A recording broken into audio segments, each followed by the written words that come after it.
kasih setiamu ya Tuhan, dan berikanlah kepada kami keselamatan yang daripadamu.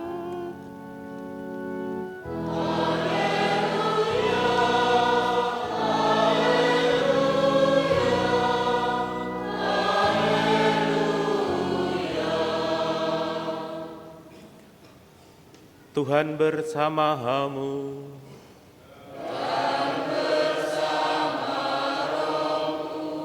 Inilah Injil suci menurut Markus.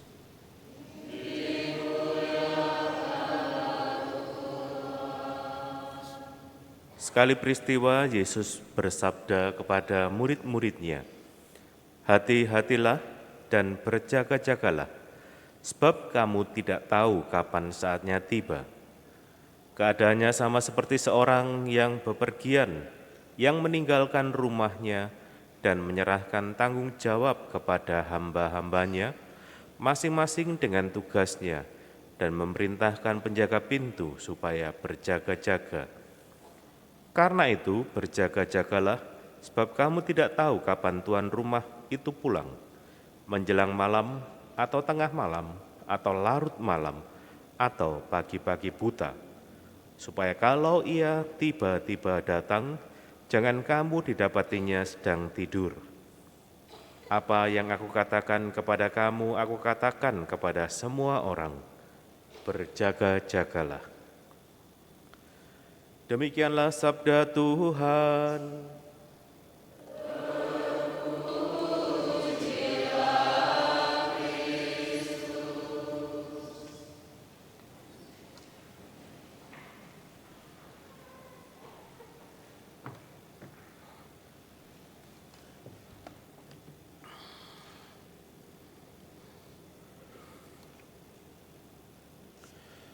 Bapak, Ibu, Saudara-saudari yang terkasih, saya punya cerita berkaitan atau pengalaman lah berkaitan dengan berjaga-jaga dan tidur.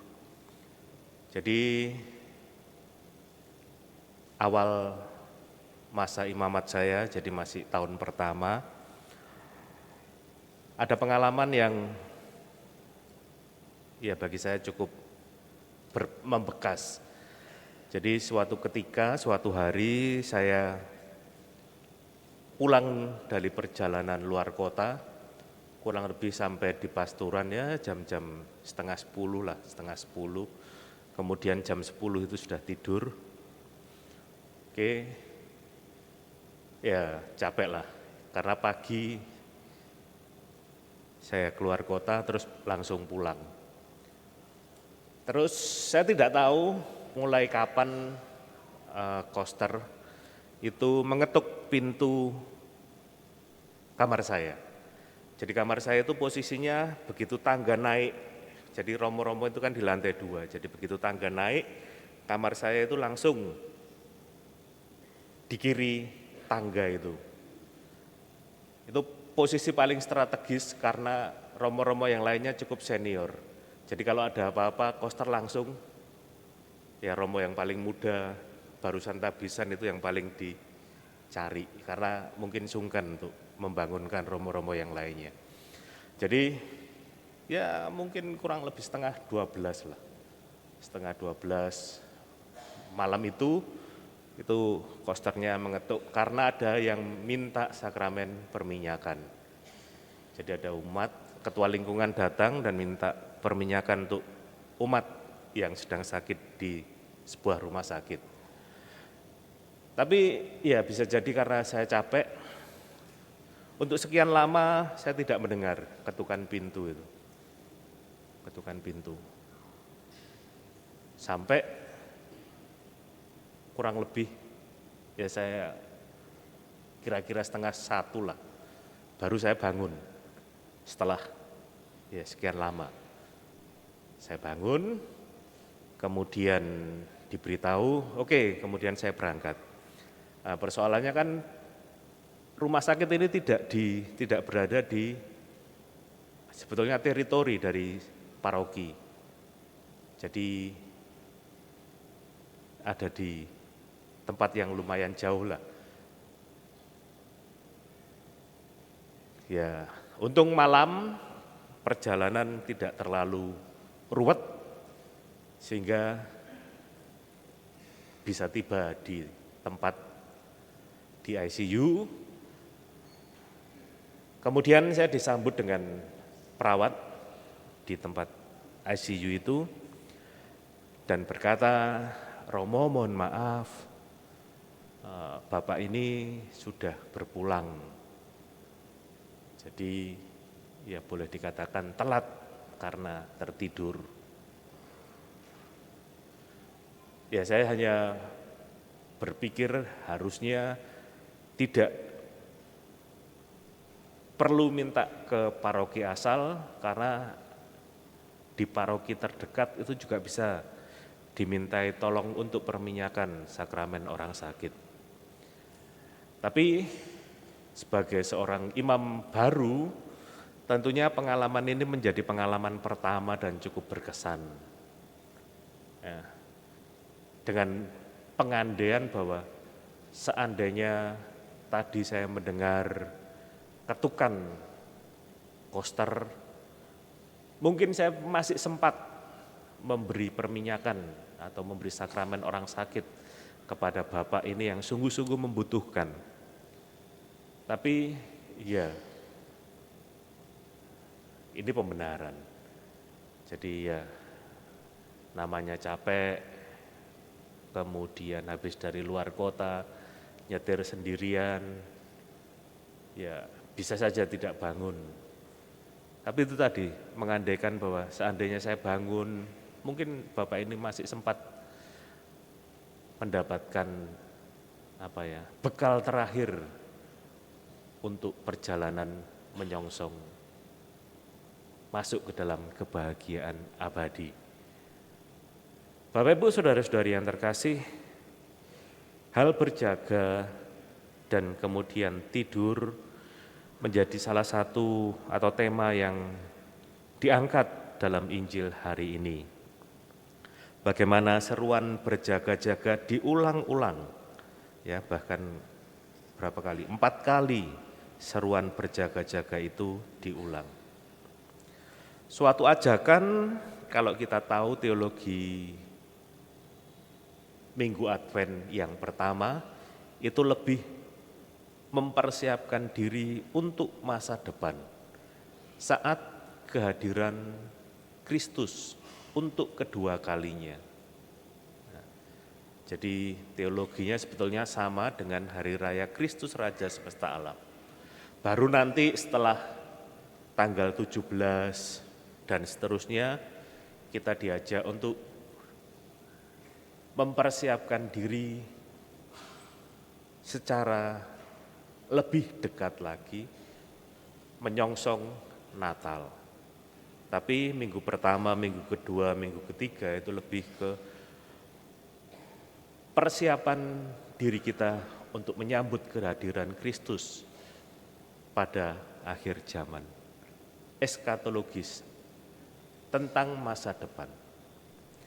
Dan karena masa depan itu sesuatu yang tidak bisa dipastikan iya, tapi waktunya, kapannya, itu tidak bisa. Ada 4 pilihan waktu yang dipakai oleh Markus untuk menggambarkan kapan saat yang tidak terduga itu. Jadi menjelang malam, tengah malam, larut malam, atau pagi-pagi buta.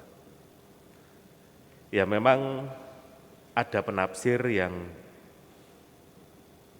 menafsirkan bahwa pilihan waktu ini adalah saat di mana Tuhan Yesus menyongsong misteri sengsara, wafat, dan kemudian penderitaannya, ya, misteri sengsara, wafat, penderitaannya. Jadi menjelang malam itu perjamuan malam terakhir, tengah malam itu Yesus yang berada di Taman Getsemani, kemudian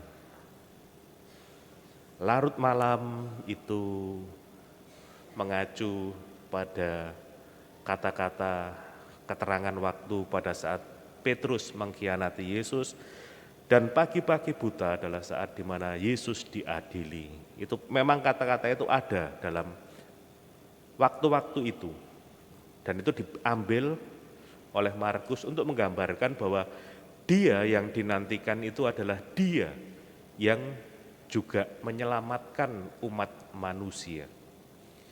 Dia yang rela menderita bagi keselamatan manusia.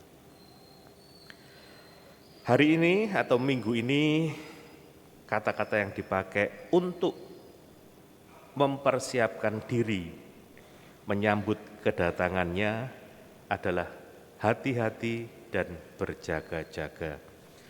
Bagaimana itu kita hidupi, kita hayati dalam hidup keseharian kita? Kita bisa mengambil bacaan pertama untuk menghidupi apa arti berjaga-jaga dan berhati-hati. Ya. Engkau menyongsong mereka yang melakukan kebenaran dan mengindahkan jalan yang kau tunjukkan. Sesungguhnya engkau ini murka sebab kami berdosa. Terhadap engkau kami memberontak sejak dahulu kala. Dan seterusnya. Jadi ketika kita mengupayakan menghidupi kebenaran, kemudian mengindahkan jalan yang ditunjukkan Tuhan, di sanalah kita menghayati dan menghidupi apa arti berjaga-jaga. Karena berjaga-jaga bukan berarti tidak melakukan sesuatu, hanya diam, pasrah, menanti. Tapi berjaga juga berarti tetap beraktivitas, dan dengan itu juga melakukan hal-hal yang menjadi upaya untuk terus-menerus memperbaiki diri. Ya, kebenaran, mengindahkan jalan yang ditunjukkan, tidak berbuat dosa dan sebagainya. Maka Bapak Ibu, saudara-saudari yang terkasih, semoga seruan minggu ini menjadikan kita juga menjadi pribadi yang mengupayakan berjaga-jaga dengan melakukan kebenaran, mengindahkan jalan Tuhan, tidak berbuat dosa dan sebagainya, sebagai cara kita untuk mempersiapkan diri menyambut kedatangan Tuhan.